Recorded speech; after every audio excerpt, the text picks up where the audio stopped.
New York glittered like a fever dream, cold, sharp, and sleepless. From the 82nd floor of Weston Dynamics, the city looked like a circuit board pulsing with light. Down on the ground, people moved like data streams, small, replaceable, invisible. Lucy Johnson had long ago learned what invisibility could buy: her safety silence, and a paycheck that kept her mother's hospital bills barely at bay. She started every night the same way: the smell of disinfectant, the hum of air conditioning, the gleam of chrome floors reflecting her shadow. The janitor uniform, navy blue, oversized, impersonal, was her armor. Once she had worn paint-stained jeans and carried a sketchbook everywhere. Once she had believed beauty could save her. Now she cleaned offices filled with people who owned beauty. That night, a storm pressed against the glass walls of the skyscraper. The clouds dragged their bellies over Manhattan, turning the skyline into something almost biblical. Lucy's shift was almost done when the elevator jolted mid-ascent. The lights flickered and the panel beeped with an unfamiliar command. 82. She frowned. The 82nd floor wasn't on her route. That level belonged to the founder, Ethan Weston, the name printed on every plaque, every payslip, every whispered rumor in the building cafeteria. Before she could press close, the doors slid open with a hush. The corridor was dim. No receptionist. No hum of printers or chatter. Just a single strip of light leaking from an open door at the end of the hall. "Hello?" Her voice felt too loud in the hush. "Maintenance."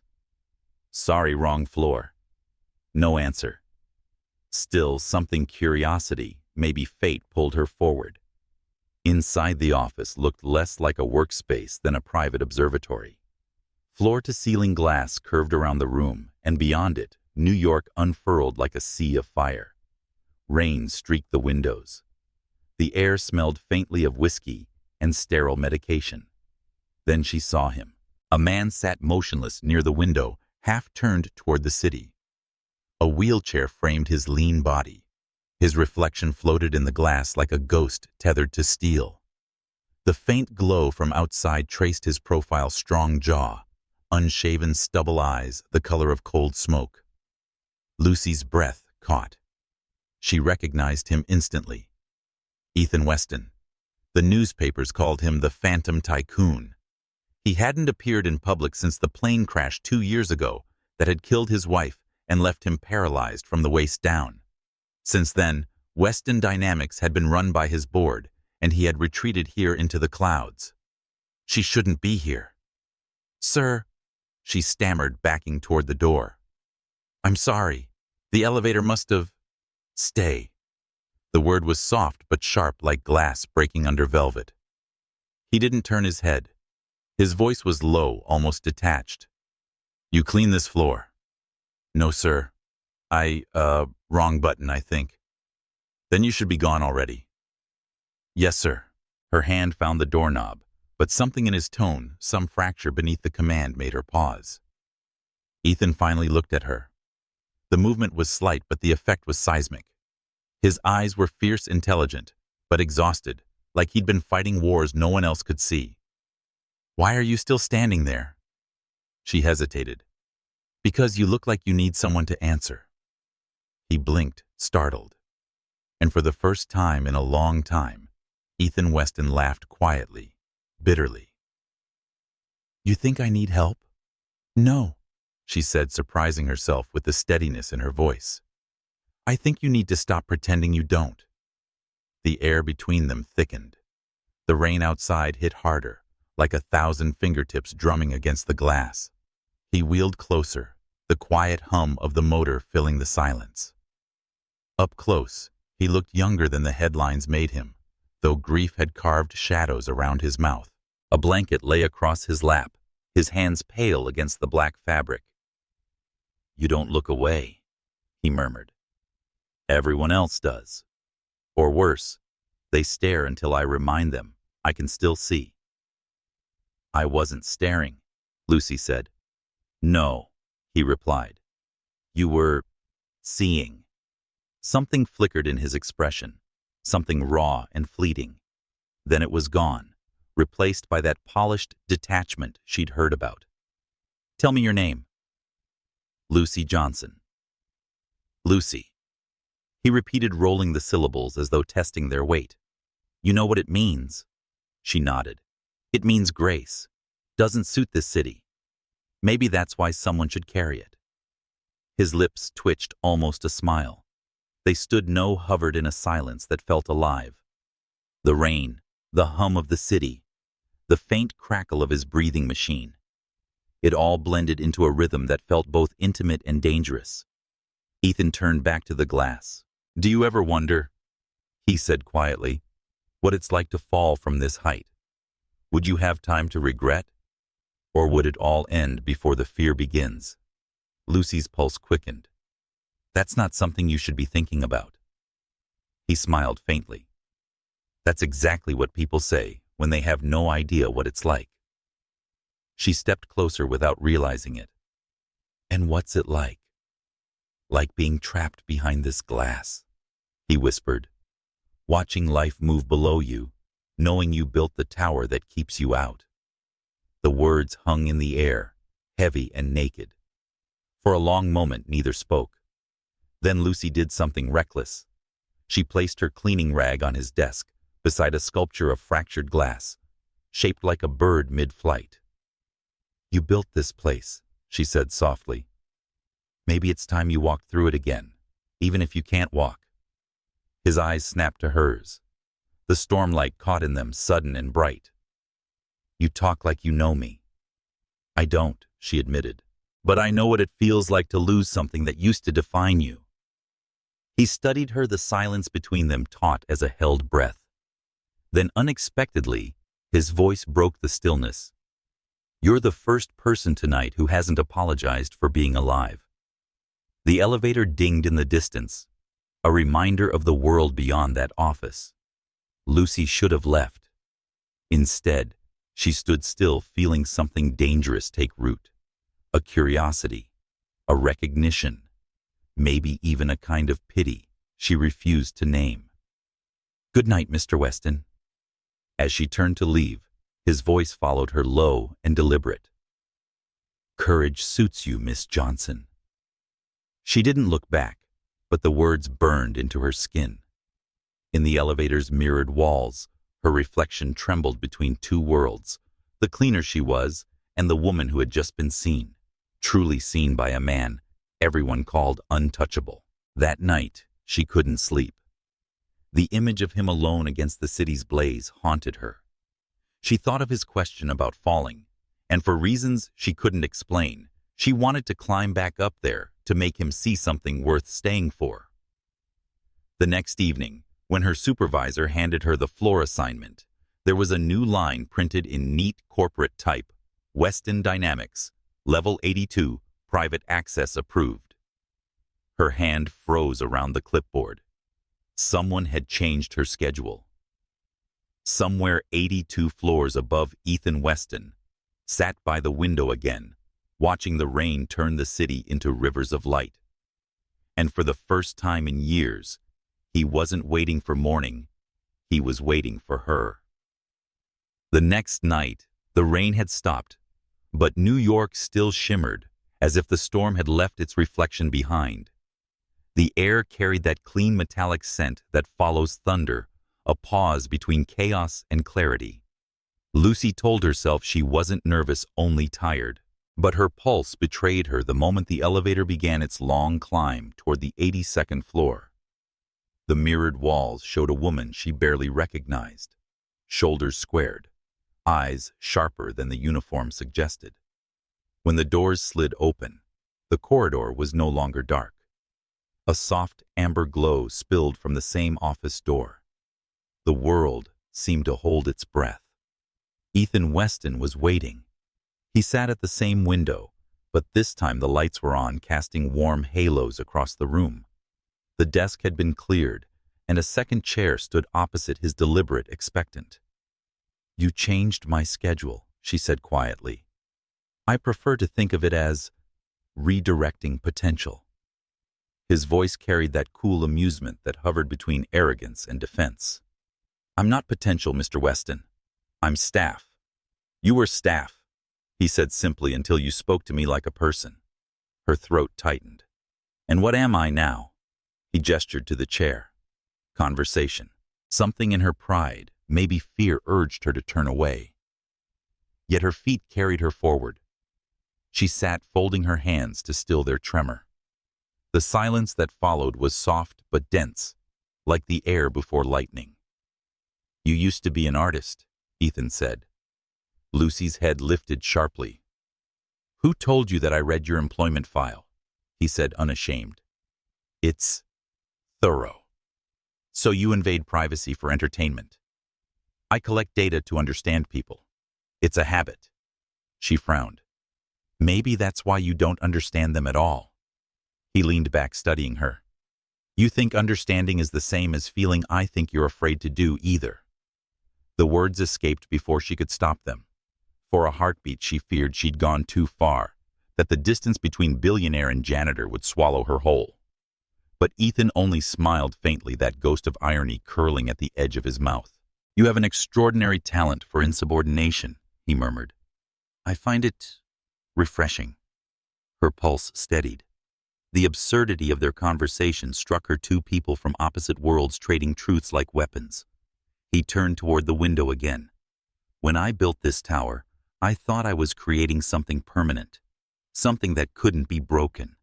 Now I know everything built high enough eventually cracks glass, steel, people. Even you," she asked. "Especially me." There was no bitterness in his tone, only fact stripped of pride. Lucy followed his gaze. The city was a living organism, beneath them veins of light pulsing in rhythm. For the first time, she wondered if the height that had once seemed untouchable was really just another kind of prison. "You could leave this floor," she said softly. "You could go outside." "I could," he agreed. "But I won't." "Why?" He hesitated. "Because people look at me and see what's missing. Then look back," she said, surprising herself. "Make them see what's still there." He didn't reply. But the silence he offered wasn't rejection. It was contemplation. A faint vibration from his phone broke the moment. He ignored it. "Your mother," he said suddenly, shifting the subject. "How is she?" Her breath caught. "She's stable. For now. Cancer treatment." She nodded, eyes wary. "How do you—" "Your file," he said again, as if that explained everything. She looked away. "You shouldn't know that." Maybe, he admitted. "But I needed to understand why someone with your education, your grades, your portfolio would trade paintbrushes for mops." Anger rose quick, defensive. "Not everyone gets to build towers, Mr. Weston. Some of us just try to keep the floor clean enough to stand on." Ethan's face shifted, a flicker of something raw, maybe shame. "I didn't mean—" "Yes, you did," she interrupted, standing. "And that's fine. We see the world differently." She started toward the door, but his voice stopped her. "Lucy." The way he said her name, quiet, deliberate, rooted her to the spot. He drew a slow breath. "You once painted light, didn't you?" She turned halfway. "What makes you think I stopped seeing it?" Their eyes met hers, dark and defiant, his pale and haunted. The distance between them was smaller now, yet vast in the ways that mattered. Then softly, "Sit down." She hesitated, then did. "Tell me," he said, "what you see when you look at me." The question was a trap. She could feel it. Still, she answered. "A man who's forgotten how to be seen." Ethan's hands flexed on the wheels of his chair. "And you, what do you see when you look at yourself?" Her lips parted, but no words came. The truth was too complicated.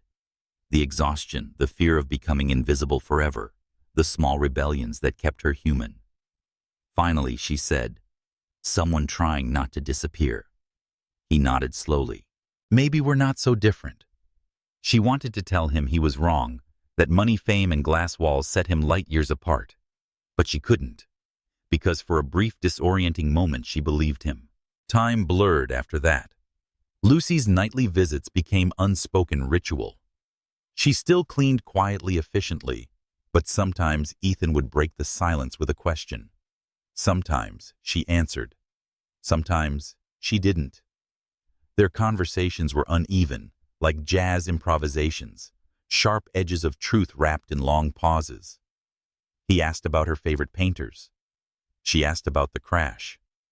He didn't answer. He asked why she never showed fear. She said, "Because I can't afford it." The world outside kept spinning. Markets, headlines, storms. But inside that glass fortress, two strangers circled the fragile outline of something neither dared name. One night, Lucy arrived to find Ethan's office dark again. But he wasn't alone. A woman stood near his desk, mid-30s, elegant, wrapped in corporate gray. She looked at Lucy, the way people look at warning signs. "You must be the cleaning staff," she said, smooth as glass. "Mr. Weston is occupied." Ethan's voice cool from the shadows. "She can stay." The woman's jaw tightened. "Ethan." "I said she can stay, Natalie." The name hit Lucy like a whisper of context, the company's chief operations officer. And if gossip held any truth, Ethan's longtime confidant. Natalie turned toward Ethan, tone dropping. "This arrangement is becoming a liability. The board already suspects you're losing focus. We can't afford another rumor." Rumor about what? Lucy asked quietly. Natalie's gaze flicked to her, sharp enough to cut. About the company president spending late nights with the janitorial staff. The words fell like shards. Ethan's expression didn't change. "You can leave, Natalie." "I'm trying to protect you," she insisted. "Then trust me," he said. Their eyes locked. Something unspoken, heavy with history, before she turned and left the sound of her heels echoing like judgment. Silence swelled. Lucy stood near the door, pulse hammering. "She's right, you know. People will talk." "Let them," Ethan said. "They always do. You don't care what it costs." He wheeled closer, stopping a few feet from her. "What's your price for caring, Lucy?" Her breath caught. "Don't turn this into a transaction." "Everything is a transaction," he murmured. "Even kindness." "Then maybe that's why you're lonely." His jaw clenched. "Maybe that's why I can afford to be." She wanted to scream at him, to shatter the polished armor he wore like penance, but her voice softened instead. "You think money buys control, but it just builds higher walls." He looked up at her, then something breaking through the ice. "And you think love is enough to tear them down?" She didn't answer, because she didn't know. The clock behind them ticked toward midnight. Ethan turned his chair back toward the window, the city gleaming below like spilled electricity. "You should go," he said quietly, "before someone mistakes your grace for rebellion." Lucy hesitated, then walked toward the elevator. The doors began to close, and through the narrowing gap, she saw him lift his hand slightly, as if reaching for something he couldn't name. She almost pressed open. Almost. Instead, she let the doors seal the moment between them, trapping it in the hum of the descending lift. In the mirrored panel, her reflection looked different again, a flicker of resolve where caution used to live. She told herself this was just a job, that she owed him nothing but silence. But when she reached the lobby, her phone buzzed with a text from an unknown number. "Thank you for reminding me what I still have. EW." She stared at the screen, the city lights flickering through the glass walls of the atrium. Something fragile shifted inside her. Not yet love, not yet trust, but the dangerous beginning of both. Outside, the wind rose again, rattling the windows. Somewhere above, 82 floors high, a man watched the same sky and thought of a woman who refused to look away. Neither knew that the glass between them was already starting to crack. The next few weeks unfolded like a secret rhythm. Neither of them acknowledged, but both obeyed. Lucy's nights began at the same hour when the city quieted, when most lives sank into dreams. Hers began with a keycard and an elevator that rose 82 floors into silence. The glass office had become something between a sanctuary and a trap. She told herself she was still there for work. That conversation was a byproduct, not the purpose. But she knew the lie by its weight. She wanted to be there. Ethan, for his part, no longer pretended indifference. Some nights, she found him already waiting. The desk cleared a glass of untouched whiskey near his hand. They talked about nothing and everything: art storms, the absurdity of faith. Sometimes they didn't talk at all. The quiet between them grew familiar, almost domestic. And yet every exchange was edged with something volatile, a current that hummed just below restraint. One evening, she arrived to find him watching an old black-and-white film projected onto the glass wall. The flickering light made the city beyond look like a reflection of the movie itself. "Cary Grant?" she asked, smiling. He nodded. "An affair to remember." "A cliché, I know." She folded her arms. "For a man who claims to feel nothing, you have a taste for sentiment." He didn't deny it. It's the only kind of lie that still feels honest. They watched in silence until the final scene, two lovers almost losing each other forever. When the credits rolled, Ethan said quietly, "Do you believe love can save people?" Lucy turned to him, startled by the vulnerability in his voice. "I think love doesn't save, it sees. And that's enough." He looked at her for a long time, long enough for the air to shift. Then, as if sealing some private decision, he said, "I need to ask you something." The change in his tone made her chest tighten. "Ask," she said carefully. He reached for a folder on his desk, sliding it toward her. Inside were legal documents, the kind she'd only seen through glass partitions in lawyers' offices. "Sign these," he said, "and you'll never worry about hospital bills again." Her eyes scanned the words marriage license, confidential agreement, duration 6 months. Her stomach turned cold. "You can't be serious." "I am," he said, his expression unreadable. "The board is circling like vultures. They want my shares. They think my condition makes me weak. A stable public image will buy me time to protect what's mine." She stared at him, anger cutting through disbelief. "So you want me to be your what?" "Your prop. Your presence here hasn't gone unnoticed," he continued, his voice clipped. "Rumors have started. You've already been seen leaving my office at night. If we make it official, it becomes narrative control, not scandal." She slammed the folder shut. "You think I care what your investors whisper?" "No," he said softly, "but I do." Lucy took a step back, her pulse hammering. "You're offering money for my name, my dignity." Ethan's gaze didn't waver. "I'm offering choice. 6 months, compensation, and the chance to help your mother without begging for mercy." The words hit like a blade, clean, efficient, merciless. Lucy wanted to shout, to throw the folder back at him, but her throat locked. The image of her mother in that hospital bed, eyes dulled by chemo and hope, rose unbidden. Ethan must have seen something shift in her face, because his voice softened, almost pleading. "You think I don't understand desperation," he said. "I do. I live in it every day. Mine just wears a suit." Her chest ached. "This isn't the same." He leaned forward. "Isn't it? You clean floors to survive. I sell illusions. We're both just doing what we must to stay standing." The elevator hummed somewhere down the hall, the sound like a heartbeat too loud. She picked up the folder. "Why me?" He hesitated. "Because you're the only person who doesn't lie to me." Their eyes met. Something in his voice, raw, unguarded, made her pulse stumble. Still, she said, "You're asking me to trade the only thing I have left, my self-respect." He flinched but didn't look away. "I'm asking you to play a part only you can make believable." "And what part is that, my wife?" he said simply. The word landed between them like a spark in dry grass.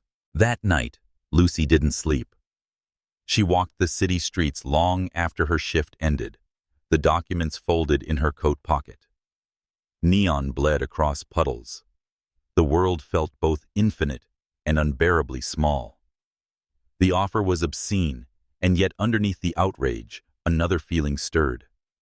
Pity, maybe, or understanding, or something dangerously close to compassion.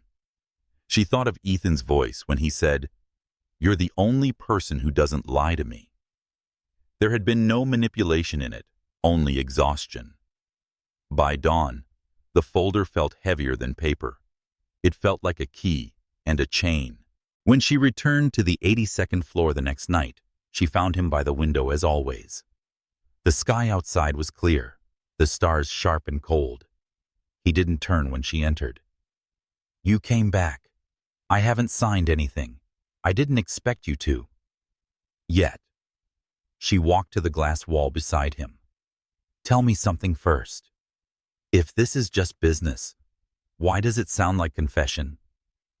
Ethan's fingers tightened on the armrest of his chair. "Because I don't like owing anyone. Least of all you." "Then don't." "It's not that simple." "It is," she said quietly. "You're trying to control how people see you. But the truth is, you don't even see yourself clearly." His jaw tightened. "Careful, Lucy." She turned to him, voice steady. "You're afraid. Not of losing your company, of losing the last illusion that you still matter." The words seemed to hollow the room. For a long time, Ethan said nothing. Then, almost inaudibly, "And you are you, any different? You spend your nights cleaning the evidence of other people's success. Maybe you're afraid to step back into the light. The accusation should have hurt. Instead, it felt like recognition." "Maybe we're both cowards," she said. "Maybe," he murmured. They stood, or rather existed, in the space between pride and surrender. Then quietly, Ethan said, "If you walk away, I won't stop you." Lucy looked at him, at the man who seemed both fortress and ruin. "And if I stay?" His eyes lifted to hers. "Then we both get to survive a little longer." 3 days later she signed. No ceremony, no witnesses, just a pen scratching against paper and a silence that felt like the eye of a storm. The contract dictated rules, appearances, timelines, discretion. But between the lines, something unwritten pulsed, a strange, unspoken understanding. When she handed the document back, Ethan looked at her as if she'd just handed him air. "Are you sure?" he asked. "No," she said, "but I'm here." He nodded once. "Then it's done." He extended his hand. She hesitated, then took it. His palm was cold, his grip deliberate. For a fleeting second, the contact wasn't business, it was electricity. Outside, lightning flashed somewhere over the Hudson, throwing fractured light across the glass. In the days that followed, the world adjusted itself around their lie. A press release. A staged photo, him in his tailored suit, her in a modest white dress, both looking toward a skyline that had no idea what it was witnessing. The image went viral. The reclusive billionaire marries his unexpected bride. The city loved its mythologies. The contrast was irresistible: power and humility, steel and warmth, tragedy and hope. But behind closed doors, reality was quieter. The mansion on Fifth Avenue felt like a museum, its rooms echoing with absence. She had her own wing, her own schedule. Ethan's presence was everywhere, his voice through intercoms, his scent lingering in the corridors, his silhouette passing in the reflection of glass. They ate dinner together, sometimes in brittle politeness. Other nights he vanished into his study, leaving her to the silence of chandeliers and marble floors. And yet, every morning, she found small traces of a cup left for her, a folded note with questions about her mother's treatment, a book placed deliberately on her nightstand, on the meaning of light. Little things that didn't fit inside a contract. One night, unable to sleep, Lucy wandered into the garden. The air smelled of rain and magnolia. She didn't hear the sound of wheels until Ethan spoke behind her. "Can't sleep either." She turned. "I didn't think you'd be up." "I don't sleep much," he said. "Dreams are overrated." She smiled faintly. "Then what do you do at 3 in the morning?" "Watch the world pretending to rest." They sat in silence for a moment, her on the bench, him beside her, framed by the soft glow of the garden lamps. Ethan looked at her. "Does this arrangement make you hate me?" She met his gaze. "No. But it makes me sad for you." "Why?" "Because you think control is safer than love." He looked away. "Maybe it is. Maybe it's just lonelier." Something in him shifted, then a subtle exhale, a surrender too quiet to name. And for the first time since the crash, Ethan Weston smiled without irony. "You should be careful, Lucy. People might start believing this marriage is real." Her heartbeat stumbled. "Maybe they're not the only ones," she whispered. The storm came without warning, a night of restless wind and sirens weaving through the city. Lucy sat by the window of her room, sketching lines that refused to become anything. The pencil trembled against the paper, leaving only ghosts of shapes. She hadn't drawn in years, but lately her hands seemed to ache for it again, as if some part of her wanted to remember who she was before all this. She set the sketch aside when thunder rolled overhead. Somewhere down the hall, the elevator hummed. Ethan was still awake. He was always awake.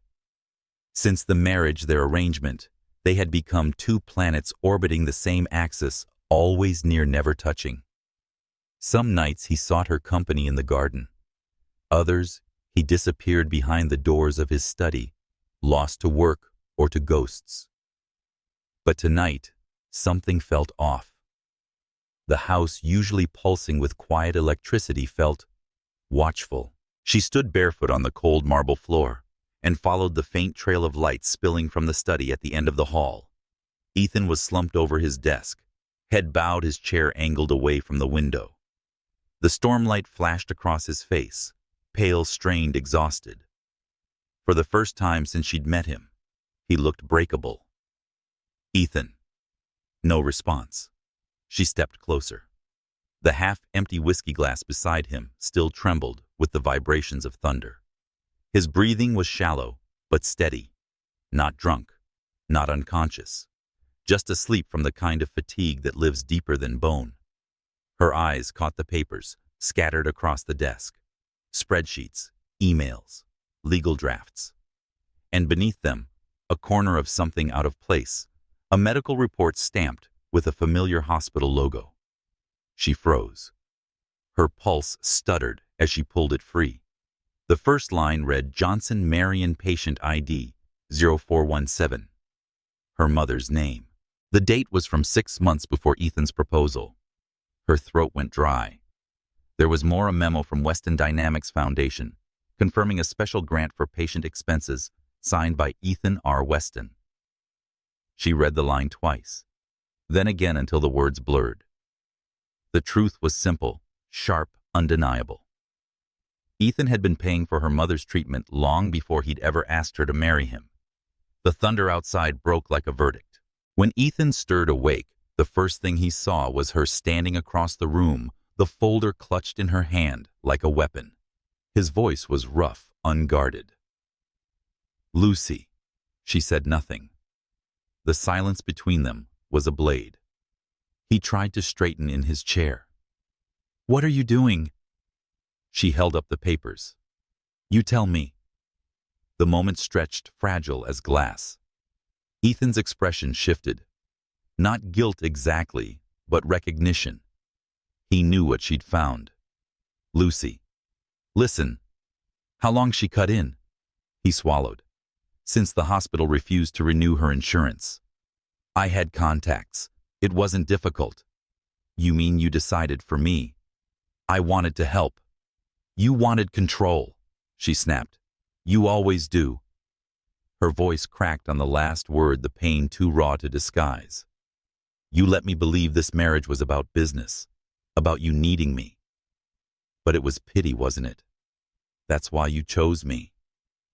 Ethan's eyes darkened. No, it wasn't pity. Then what was it she demanded? He hesitated too long. Lucy's breath hitched. You can't even say it. Because it won't matter, he said quietly.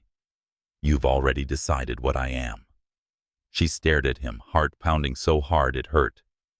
You helped my mother, and then you bought me. Do you realize what that makes me feel like? His voice rose, the control slipping.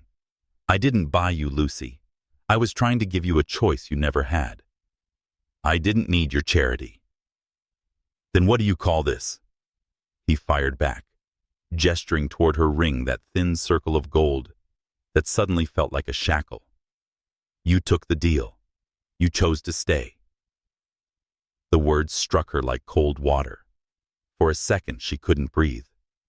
Yes, she said, finally trembling. I chose to save my mother, not to sell my soul. Ethan closed his eyes, pain flickering across his face. You think I meant to hurt you? I think you can't help it, she whispered. You don't know any other way to love than by owning. The room felt smaller, the air heavy with things that couldn't be unsaid. He looked at her, really looked, and for once, his voice lost its precision. You were the only thing that made me feel alive again. Every day I sat in this chair watching a city I couldn't touch. Then you appeared, and suddenly I remembered what it meant to want something I couldn't command. Her tears came slow and silent. You don't want me, Ethan. You want the reflection I give you, the one where you're still human. The words cracked something inside him. His voice faltered. That's not true. Then prove it, she said. Tell me you would have chosen me, even if my mother hadn't been dying. Ethan hesitated, and the pause was answer enough. Lucy turned away. Lucy. Please, he said, reaching out instinctively. The motion tipped the whiskey glass, and amber spilled across the documents, the ink bleeding like wounds reopening. She didn't look back. Don't follow me, she said, and left the room before he could try. The house swallowed her footsteps. Outside, the storm had slowed to a drizzle, but inside her chest it raged. She walked until the walls blurred, until she reached the atrium, where the city lights burned through the glass like distant stars. For the first time since she'd met Ethan Weston, she realized she couldn't tell where his compassion ended and his control began. Maybe he couldn't either. She pressed her forehead against the glass. The rain was cold against her skin, the city unyielding below. She thought of her mother's voice on the phone last week, the fragile joy when she said, "The doctors say I'm getting better." How much of that hope had been built on a lie? Ethan didn't sleep. He sat in the wreckage of his study, watching the last of the whiskey dry into the paper. He'd spent years mastering control in negotiations, in headlines, in the architecture of silence. But with her, every wall cracked. He'd wanted to protect her from debt, from despair, from the same helplessness that had ruined him. But what he'd really done was strip her of agency, the very thing she valued most. He remembered her words. You want the reflection I give you, the one where you're still human. And for the first time, he wondered if she was right. The realization landed with the quiet violence of truth. He hadn't saved her. He'd saved himself. At dawn, the rain stopped. Lucy packed a single bag. The contract said 6 months, but she couldn't last another day inside that house of glass. As she stepped into the foyer, she found him waiting, pale, sleepless, but steady. You're leaving, he said. I have to. He nodded once as if he'd already prepared for it. Where will you go? I don't know. Somewhere with air that isn't yours. He flinched but didn't stop her. Instead, he said quietly, Your mother's treatment, it's fully covered, regardless of us. Her jaw tightened. You don't have to do that. I know, he said, but I want to. She stared at him for a long moment. This man who could rebuild cities, yet couldn't repair the simplest thing between them. I wish you'd learned, she said softly, that love isn't something you finance. She turned to leave. Lucy. She stopped hand on the door. When you said I didn't see myself clearly, he said, his voice breaking slightly. You were right, but I saw you. That was the only thing I didn't have to buy. For a moment, she almost turned around. Almost. But she didn't. The door closed with a sound softer than thunder, but louder than forgiveness. Outside, the morning light cut through the fading storm clouds, thin silver and sharp. Ethan watched from the window as she walked away, a dark silhouette against the pale city. He felt something collapse quietly inside him, not just loss, but clarity. Behind him, the spilled ink on the documents had dried into a strange shape. Two names blurred together, no longer legible. Some things, he realized, were meant to be erased before they could begin again. And somewhere beyond the skyline, Lucy stepped into the wind, carrying nothing but the truth. For 2 weeks, Lucy lived as though the city had swallowed her whole. Her days blurred between the hospital corridors and the tiny studio she'd rented in Harlem, a room with thin walls, a leaking faucet, and a single window that framed nothing but the neighboring brick. But for the first time in months, the air was hers. She thought freedom would feel clean. Instead, it burned. Every night when the subways roared beneath her floorboards, she still heard Ethan's voice echoing somewhere inside her sharp, weary human. The memory clung like perfume that refused to fade. She tried to forget. She worked overtime at the Gallery Cafe across from the hospital, brewed coffee until her hands shook, smiled at strangers who saw right through her. And still, when she passed a newspaper stand, her eyes found his name. Weston. Marriage under scrutiny. A contract or a cover. Sources suggest CEO's wife has disappeared. She didn't read the rest. But the damage was everywhere on screens in the cafe, whispered in subways, printed in headlines that bled his reputation. The world loved its scandals, neat and brutal. Lucy told herself it wasn't her problem anymore. He had built that empire on image. Let him fight for it now. Yet when she visited her mother at the hospital and found a nurse whispering behind her back, "Isn't that the girl who married Weston?" she felt shame twist like a knife. She hadn't asked for the world to look at her, but now it did. And it saw a lie. Across the river, in a penthouse that felt suddenly too large, Ethan faced a war of his own. The boardroom had turned against him. Screens blared accusations. Analysts demanded statements. Shareholders circled like wolves. The contract he'd written so carefully, its boundaries, its silence had become evidence. They called it manipulation, exploitation, emotional coercion. He didn't deny it. For days he refused interviews, ignored lawyers, shut off his phone. He worked in silence, trying to salvage a company whose heartbeat had once been indistinguishable from his own. But the more he fought, the clearer it became. The thing collapsing around him wasn't just Weston dynamics. It was the illusion that had kept him alive. Late one night, Natalie came to his office. Her tone clipped, her eyes tired. "They're calling an emergency meeting tomorrow," she said. "You'll need to appear. The investors are demanding your resignation." Ethan's jaw tightened. Let them demand. You can't win this alone.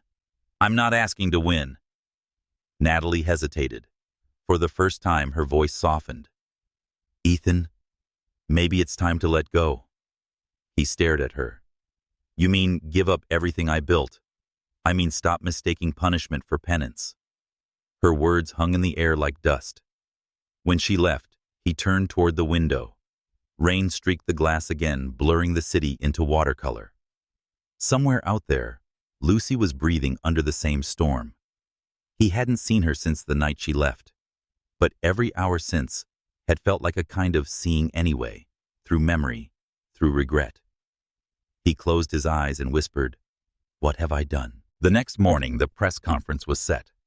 Cameras lined the hall of Weston Dynamics flashes, like lightning in a room without weather.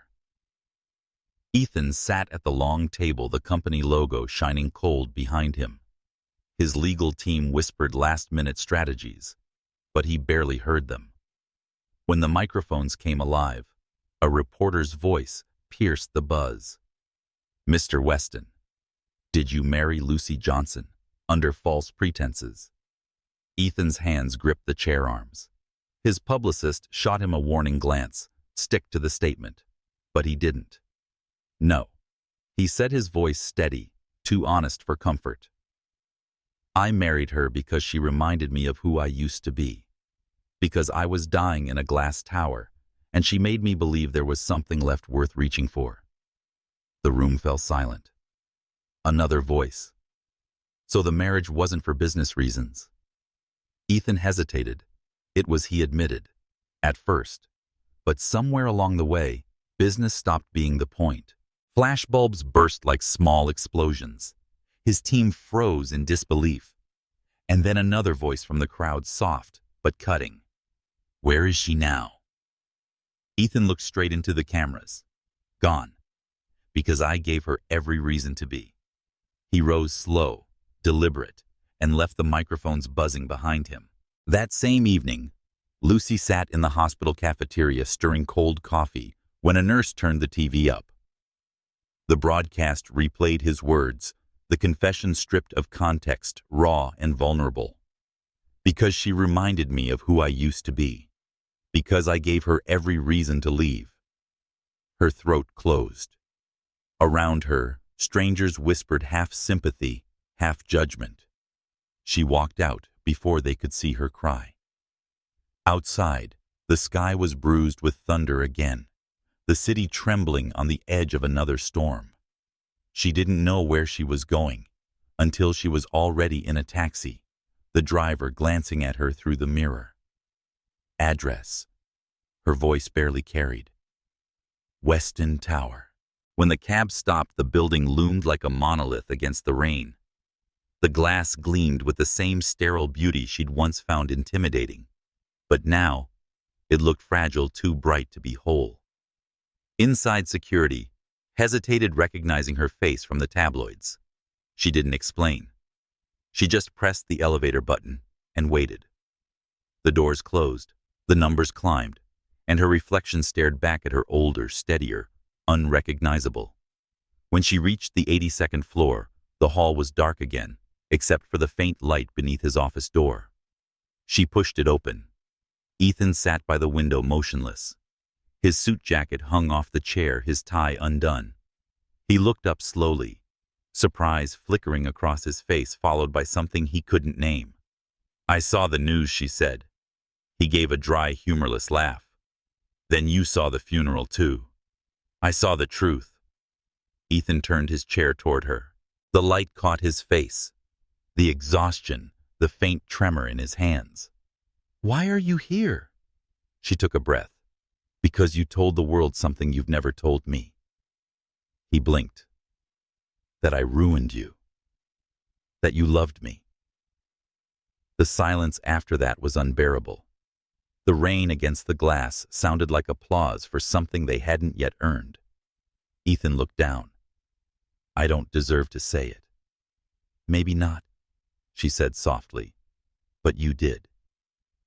He exhaled a shudder that seemed to come from years of holding everything in.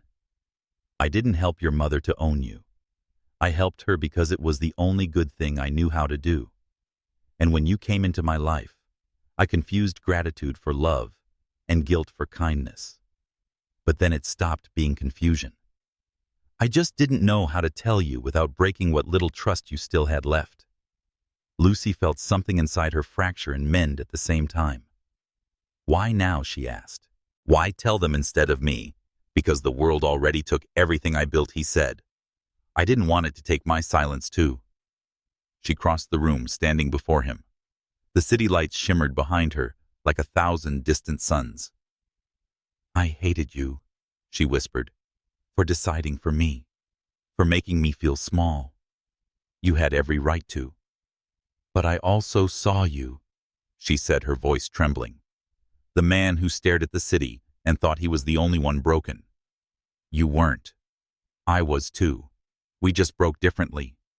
His eyes lifted to hers, raw and searching. And now? She hesitated. Now, I don't know if forgiveness means going back. Ethan nodded slowly. Then don't forgive me yet. Just stay until the rain stops. Her gaze drifted to the window where the storm was reaching its height. The wind howled, rain slashing against the glass like fury trying to get in. Without speaking, she walked to the window and placed her palm against the cold surface. After a moment, she felt another hand, his rest just beside hers, separated by the thickness of glass, but close enough to feel its heat. For a long time they stayed like that, two shadows on either side of the world they'd built and broken. Outside the thunder rolled, and somewhere below, the city went dark as the storm cut the power. The only light left was the one spilling from the skyline, reflected in the glass, reflected in their eyes. When Ethan finally spoke, his voice was almost a whisper. Tomorrow, the board will vote me out. Maybe that's what you need, she said. Maybe he agreed. But tonight, I just needed to see you again. She turned to him, then really looking at him. This man who had given her every reason to leave, and one impossible reason to stay. And before she could stop herself, she said, Then see me. He did. No contracts. No lies. Just the quiet, reckless recognition of two people finally stripped of everything but truth. Outside, the storm began to fade, but the city stayed dark, holding its breath, as if afraid to interrupt what might finally be healing. The morning after the storm, New York was washed clean. Clouds drifted apart like curtains after a final act, leaving the city trembling under the pale mercy of sunlight. For the first time in weeks, the air didn't taste like smoke. Lucy stood on the balcony of her small apartment, watching the light crawl up the skyline. The night's rain still glittered on the railing, small diamonds of silence. Below, the traffic began its ritual horns, engines, footsteps, the world resuming, as if nothing sacred had happened. But she knew something had shifted. Inside her, the ache was no longer only pain. It was direction. On her phone, a single message blinked. Board voted. He's out. Natalie. No signature, no sentiment, just truth. Lucy stared at it for a long time, the letters blurring. Ethan Weston had finally lost the empire he'd built from steel algorithms and pride. And maybe at last he'd won the chance to be human. 2 weeks passed before she saw him again. Not in towers or offices, but in a place that smelled of salt and antiseptic, the rehabilitation center by the Hudson, where he'd checked himself in. She almost didn't go. Every instinct told her to stay away, to let distance finish what pride had started. But when her mother, stronger now, walking without help, looked at her and said, Sometimes love needs a witness more than an ending. Lucy packed a small bag and took the train north. The facility was quiet, a world apart from the city's fever. Long corridors filled with filtered light, the rhythm of wheels on polished floors, the faint sound of water from somewhere unseen. She found him in the therapy wing alone. No suit, no armor, just a gray t-shirt, bare arms marked by scars she'd never seen before. He was trying to transfer from his chair to the parallel bars. His movements were slow, deliberate, trembling with effort. When he saw her reflection in the mirror ahead, he froze. Lucy. Her name left his lips like prayer and disbelief. She didn't move closer at first. I heard you were here. I thought you'd stopped listening. I tried. He smiled faintly, that same small, crooked line that once hid more than it revealed. Then why are you here? To see if you're still fighting. He looked down at his hands. Every day. Some days I lose. Good, she said quietly. It means you're still alive. He turned his chair toward her. I didn't expect you to come. I didn't expect you to need me again. I don't, he said, then added softer, but I wanted to. Her throat tightened. Around them the sun shifted, spilling gold across the floor, a slow mercy touching two people who had forgotten how to receive it. Later they walked, or rather he wheeled beside her through the gardens behind the center. The air smelled of grass and seawater. The river shimmered beyond the fence, patient and unhurried. I thought I'd hate this place, Ethan said, all the forced optimism, the schedules. But it's strange. I've never been this quiet before. Quiet is good. Quiet is terrifying, he corrected. Without noise, you start to hear yourself. Lucy smiled. Maybe that's the point. He studied her for a moment. You look different. So do you. I've lost everything. You've lost what was killing you, she said. The words hung there, gentle but sharp. He didn't argue. They sat on a bench near the water, silence, stretching between them like breath between waves. Finally, she said, What will you do now? I don't know, he admitted. The company doesn't need me. Maybe it never did. Maybe it needed you to leave. He looked at her, then really looked the way a man looks when he stops calculating the outcome. You always speak like someone who's already forgiven me, he said. I haven't, she replied. But I stopped wanting to hurt you. He nodded slowly. That's more grace than I deserve. It's not about deserving, she said. It's about what I can live with. That evening she stayed until visiting hours ended. As she turned to leave, Ethan called after her. There's something I've been working on, he said. Will you come tomorrow? She hesitated, then nodded. Tomorrow. When she returned the next day, he was waiting in the art therapy room. Canvas, paint, brushes. He gestured toward the easel awkwardly. They said it helps with hand coordination. But I'm not sure that's all it helps. Lucy approached, curiosity tugging at her. On the canvas was the beginning of a skyline, not the glass perfection of Weston Tower, but a softer human version of the city. The light was wrong, the lines uneven, but there was tenderness in the imperfection. He picked up a brush, dipped it into color, and handed it to her. You finish it. She blinked. Me. You once told me you stopped seeing light, he said. Show me you found it again. She stared at him, at the fragile courage behind the invitation, and something in her chest finally gave way. Together they painted, not like artists chasing perfection, but like survivors tracing proof of existence. The skyline bled into sunset colors, merging edges, dissolving. At one point, Ethan said quietly, When I'm gone, when the headlines fade, what will you remember of me? Lucy didn't lift her eyes from the canvas. That you stopped pretending the glass couldn't break. He let out a shaky breath that sounded almost like laughter. Weeks passed. The city moved on. So did the world. Weston Dynamics restructured. Natalie took interim leadership. The tabloids found new stories. Ethan stayed in rehab, learning patience, the way others learn languages, slowly, painfully, with relapse and return. Lucy visited when she could, sometimes bringing her mother, sometimes just her silence. One afternoon he managed to stand briefly, but enough for the therapist to step back smiling. Lucy clapped softly. You did it. He shook his head, breathless. Not yet. But she saw it, the stubborn spark, the one that had built empires and burned bridges, now rebuilding him from the inside.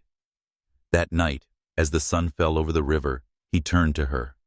When I leave this place, I won't ask you to come with me. I know, but if you ever decide to, I won't build walls this time. Lucy looked at him, eyes steady. Then maybe I won't need to break them.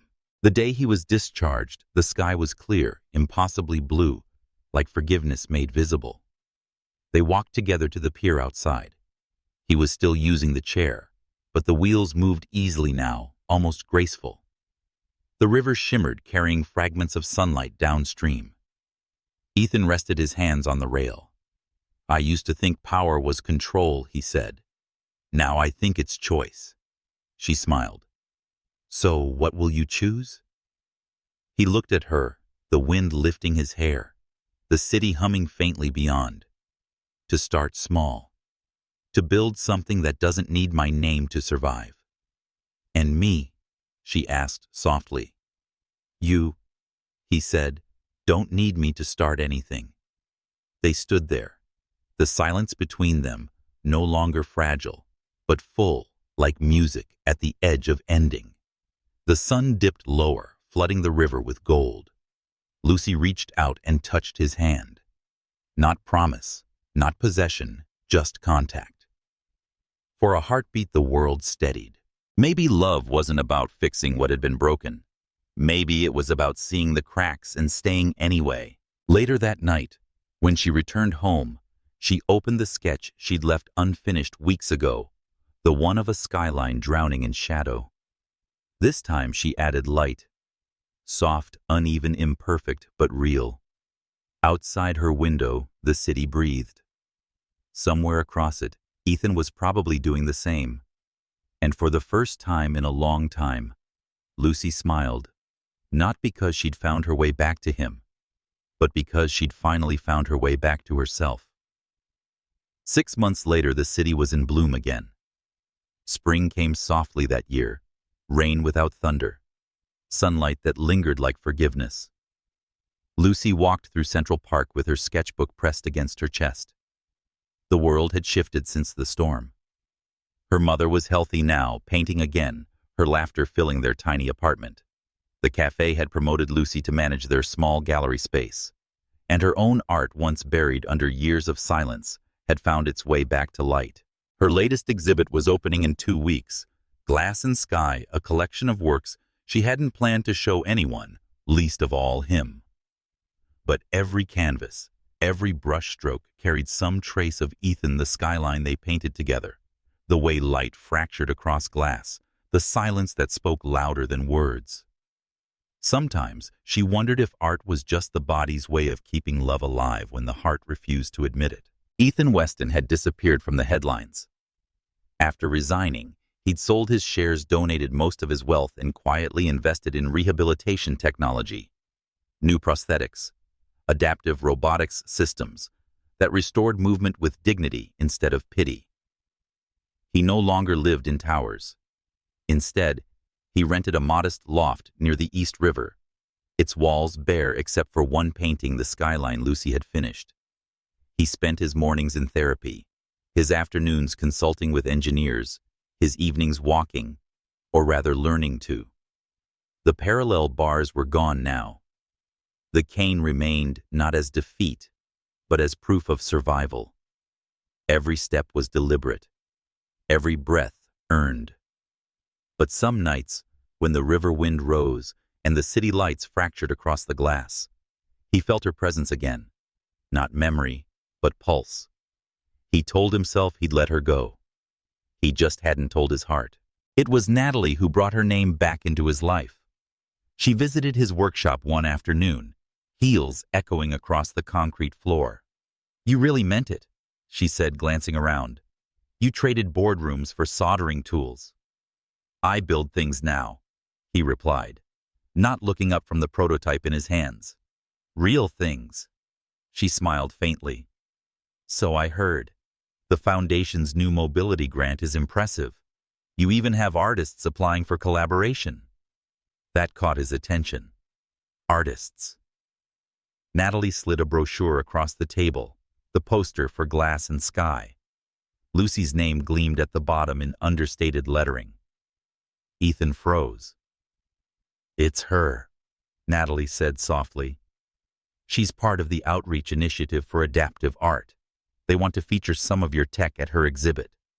He stared at the page, tracing the shape of her name as if it might vanish. The rational part of him whispered not to go, to stay silent, to let distance do what dignity couldn't. But another part, the one that still woke from dreams of her laughter, had already made the decision. The night of the exhibit, Lucy arrived early. The gallery smelled of fresh paint and jasmine. The walls shimmered with her work glass reflection, shadow, and light. Each piece was a confession she'd never dared speak aloud. Guests drifted in slowly. Curators, friends, strangers, their murmurs blending into a low, polite hum. She tried to lose herself in conversation, but her eyes kept straying to the door, as if some part of her expected the impossible. And then, near the midpoint of the evening, the room shifted. The noise dimmed. Heads turned. He stood at the entrance. Ethan Weston, no longer the legend of steel and glass, but a man in a dark coat, leaning lightly on a cane. The air seemed to contract around him. Lucy's breath caught. He looked different, leaner, calmer. The arrogance dissolved into something quieter, humbler. But his eyes were the same, that pale blue, that saw too much and said too little. For a long moment, neither moved. The crowd blurred around them. Laughter, camera flashes, the clinking of glasses. Then Ethan began to walk toward her. Each step deliberate, the cane tapping softly against the floor. When he reached her, he stopped, keeping a respectful distance. "Your work," he said quietly, "is beautiful." She managed a smile. "You came. I almost didn't. But you did." "Yes." His eyes swept the room. "It's strange. Everywhere I look, I see pieces of what we broke. Maybe that's what art is," she said. "A place for what we couldn't keep." He nodded slowly. "And what we can't forget." They stood before one of her paintings, a wide canvas of fractured light breaking through storm clouds. Beneath it, the title read, "The Distance Between Stars." He studied it for a long time. Why that name? Because even stars that drift apart still share the same sky, she said. His throat tightened. "You still believe that? Some days. And on the others, I remind myself that distance isn't always absence." He turned to her, then the words, soft but trembling. "I never meant to become your distance." She looked at him, at the man who had built walls out of fear, and then learned to walk without them. Maybe we both needed to lose each other to find the space to grow. The air between them was electric, not in the way it once was, but quieter, deeper. He hesitated, then said, "I kept the painting. I thought you might. I look at it every morning. Not to remember you," he said carefully, "but to remember the man I was when you saw me." Her lips parted, her voice barely a whisper. "And who is that now?" "Someone learning how to live without pretending." Something in her eyes softened, a glimmer of pride, of sadness, of something too complex to name. "Then I'm glad," she said. As the night wore on, the crowd thinned. Laughter dissolved into the quiet hum of closing time. The gallery lights dimmed until only the skylight above remained, spilling silver across the floor. Lucy stood by the last painting, lost in thought. Ethan approached her again, his steps slower now. "I should go," he said. She turned to face him. "You don't have to." He smiled faintly. "No, but maybe I should." He reached into his coat pocket and handed her something, a small metal pin shaped like a feather. "What is this?" she asked. "A prototype, lightweight joint actuator, designed for fine motor recovery. We're calling it the Ariadne line." She traced its shape with her fingers. "For artists. For anyone learning to move again," he said. Then after a pause, "I named it after you." Her breath hitched. "Ethan, it's not about ownership," he said quickly. "It's about origin. You were the thread that led me out of the maze." She blinked back sudden tears. "And now," he said, "I think it's your turn to go somewhere I can't follow." The words were gentle, final, not a wound, but a blessing. She reached for his hand, the one without the cane, and held it between hers. His palm was warm, steady, alive. Then, "Promise me one thing," she said. "Anything. When you walk again, don't look back at the tower. Look at the sky." He nodded, eyes glistening. "Only if you promise to paint it." A small laugh escaped her, broken and beautiful. "Deal." They parted at the gallery door. The city outside glowed in soft light, street lamps flickering like stars in puddles. Ethan stepped into the night cane, steady, back straight. Lucy watched him go, until the crowd swallowed him whole, a man once defined by height, now defined by grace. She turned back to the window. The reflection in the glass showed her own face beside his retreating silhouette, two constellations fading in opposite directions. But above them, through the high skylight, the real stars burned bright, separate, and still part of the same sky. Weeks later, her exhibition catalog arrived in the mail. She flipped to the final page, where a critic had written, "In the distance between stars, Lucy Johnson captures not the tragedy of separation, but the quiet bravery of remaining visible to one another across space." It is a story not of loss, but of light, of two souls learning that love, like starlight, travels far and arrives long after the source has changed. She closed the book, heart trembling. Somewhere she knew Ethan was walking beneath the same sky, slower than before, steadier, luminous. And though they might never meet again, she could feel it, that invisible tether stretching across the distance, humming softly between them. It wasn't romance. It wasn't regret. It was light still traveling. Years passed quietly, the way seasons slip across glass. Lucy didn't notice time so much as she noticed its texture, how her mornings grew softer, how silence no longer hurt. Her art had changed again. Gone were the shards and storms of glass and sky. Her new work breathed with stillness, muted tones, unfinished edges, light that didn't demand to be understood. She'd moved to the coast, to a studio facing the Atlantic, a house of wood and windows filled with salt air and the sound of gulls. The city had grown too loud, too haunted by reflection. Here, she painted the horizon, infinite, unreachable, and utterly hers. Every now and then letters arrived. Not many, just one once a year each, in the same precise handwriting. No return address, no pretense. Each letter said little. A single paragraph, a fragment, sometimes only a line. The prototype works. People walk again. I still keep the painting. I heard the ocean today and thought of your silence. She never replied, but she never threw them away. They lived in a small wooden box by the window, paper ghosts that hummed softly in the light. One late afternoon, 6 years after Glass and Sky, the sea turned the color of pewter. Lucy stood by the window, brush in hand, watching rain gather in the distance like a slow confession. She was working on a new commission, a triptych for a museum retrospective titled Light Remembered. The curator had called it a study in absence. She didn't argue. It was true. Every stroke was an echo of something that used to burn. Her assistant Mia entered quietly. "Lucy, there's someone here to see you." Lucy wiped her hands, expecting a journalist or collector. But when she stepped into the small front room, her breath caught. Ethan Weston stood by the doorway, framed by the sea light. Older now. His hair silvered at the temples, his face marked by time. But his eyes, those impossible blue eyes, were still steady, still searching. He leaned lightly on his cane, though his posture was strong.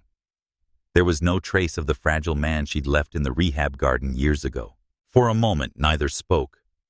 The ocean filled the silence between them. Finally, she said softly, "You found me." He smiled faintly. I followed the light.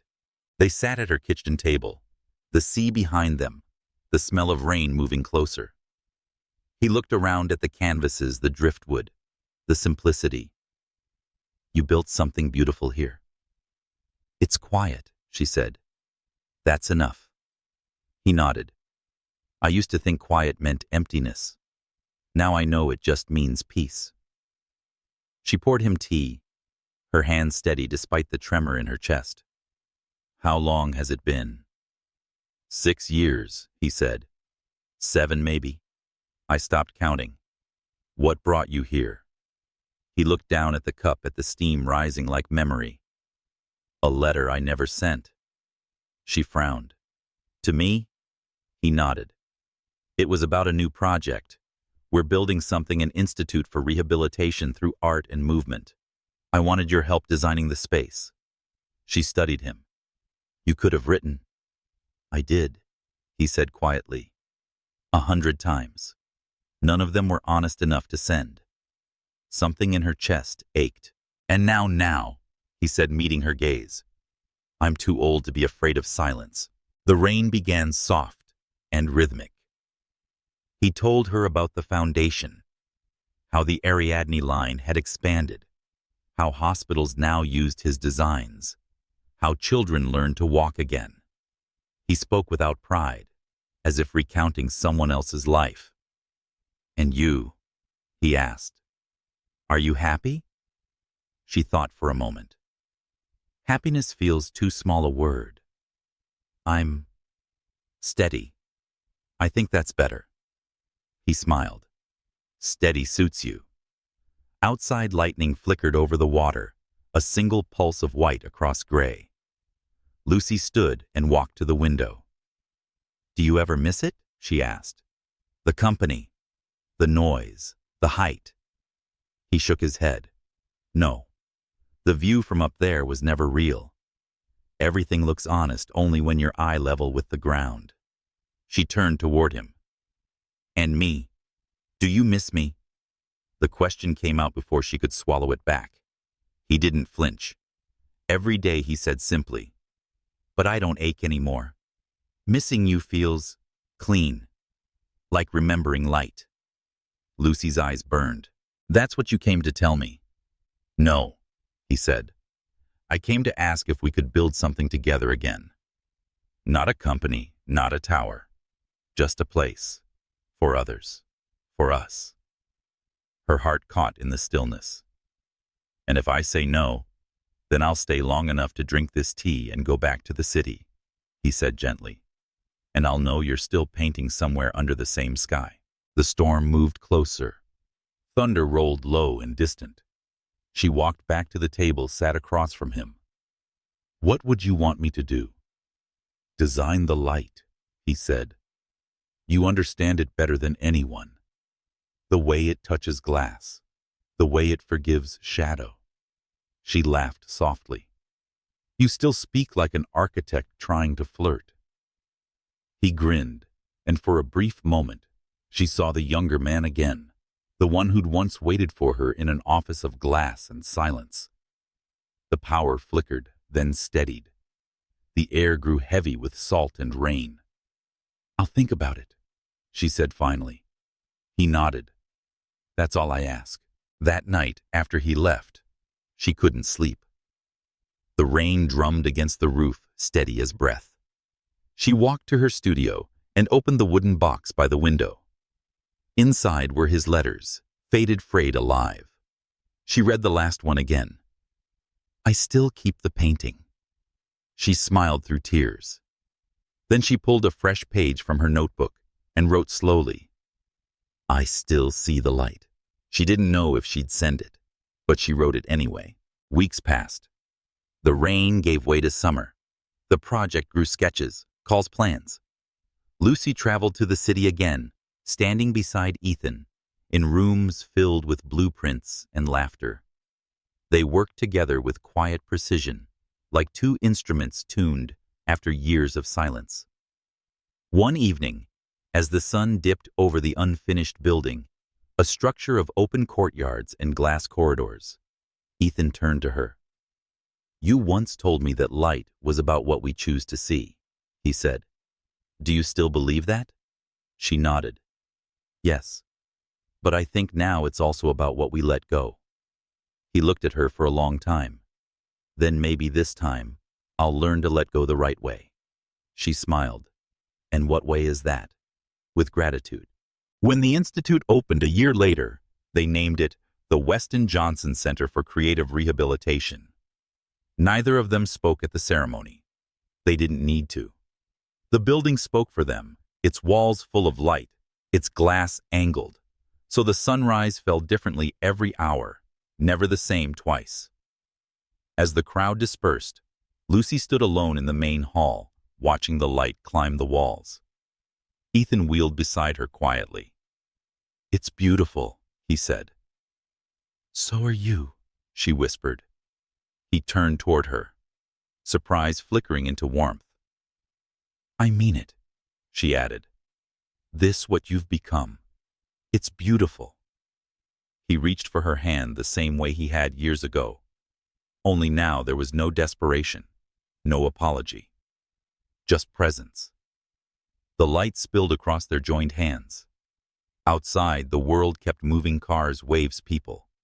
But inside that moment, time folded into stillness and silence became architecture. Not emptiness, but shelter. That evening, when everyone had gone, they walked through the garden behind the building. The air smelled of jasmine, and the windows caught the last of the sunset. Ethan stopped, leaning lightly on his cane. "This might be the last thing I build," he said. Lucy looked at him. "Then you built it well." He smiled. "You helped. I only gave it light. That's what makes it real." She reached out, brushing a raindrop from his sleeve, though it wasn't raining. "You always find your way back to me." He shook his head softly. "No. I just follow where the light goes." The horizon burned gold one final time before fading to dusk. They stood there until the stars appeared small, steady, countless. And for the first time in all the years between them, silence wasn't the space after love. It was love unspoken, enduring, vast.